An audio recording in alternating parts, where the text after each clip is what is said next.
सा मेसिडोनियायाव मोनसे सोमोनांथाव जाथाय मोनसे गिख्रंथाव अर खामनायाव सा 59 सुबुंफोरनि जिउ खहा जादों आरो गोबां सुबुंफोरा जोखोम जादों। सोलोंनाय बादिब्ला खोलायारि नोगोर ककानीनि मोनसे नाइट क्लाबाव हर गेजेराव मोनसे गिख्रंथाव अर खामनायाव सा 59 सुबुंफोरनि जिउ खहा जादों आरो सा 100 नि बांसिन सुबुंफोरा जोखोम जादों। नखर मन्थ्रि फान्से टस्क'भस्कीआ मोनसे खौरां मेलाव बेनि फोरमायथिखौ होदोंमोन। फान्से टस्क'भस्कीआ बुंदों दि मोनसे जायगायारि पप हानजानि दिन्थिफुंनाय समाव फुंनि 2:35 बे अरा खामदोंमोन।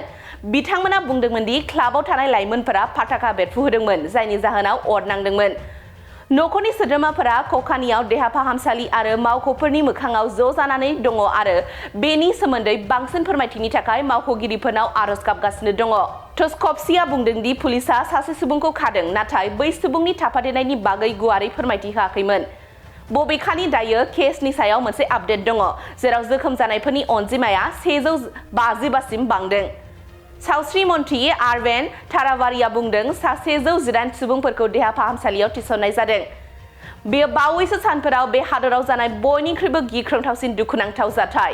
हादरगिरि गर्डना सिलजान'व्स्का देबक'वाया स्क'पजेनि गंसे देहा फाहामसालियाव जोखोम जानायफोरखौ लोगो हमदोंमोन आरो बिल्डिंनि बायजोआव नेबाय थानाय बिथांमोननि खुरमा बाहागिफोरजोंबो रायज्लायदोंमोन।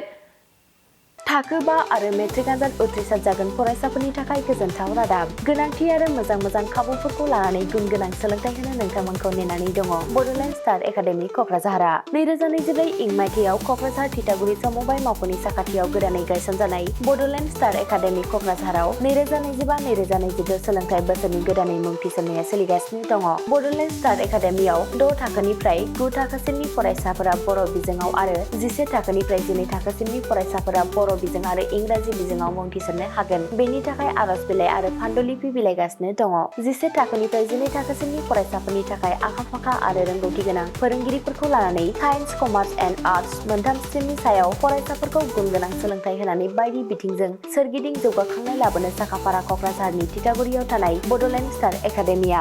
बड'लेण्ड स्टार एकाडेमियाव मुं थिसननोब्ला बाङाइ बेसेनाव मुं थिसननायनि गेजेरजोंनो फरायसाफोरा गाहायाव होनाय माखासे खाबुफोरखौ मोननो हागोन। इंराजि सोलोंनायनि खाबु, साखोन-सिखोन थाखो खथा, बिजाब बाख्रि, BPL थाखोनि फरायसा फरायसुलिफोरनि मुं थिसननायाव 20% मासुल रेहाय होनाय। बेजों लोगोसेनो नोंथांमोनहा JEE नीट आनजादनि थाखाय बेसेन नाङै फोरोंथाय, मान्थलि मक टेस्ट, जिउ राहा दानाय बायदि आयदाफोरनि उफ्रा सोलोंफारिफोरनि खाबुफोरखौ मोननो हागोन। हौवासा आरो हिन्जावसाफोरनि थाखाय मुलाम्फा गोनां मोजां जामुं आरो मोजां थाग्रा खथानि खाबु गोनां हस्टेलनि खाबुफोरखौबो मोननो हागोन। बिदिब्ला गोबाव खालामाजासे नोंथाङाबो बड'लेण्ड स्टार एकाडेमियाव थाबैनो मुं थिसननायनि थाखाय सुलाद लादो। आबुङै मिथिनो थाखाय जानबुं अनजिमा 6000349997 एबा 7638008149 एबा 6003494371 आव फोनांजाब खालामदो।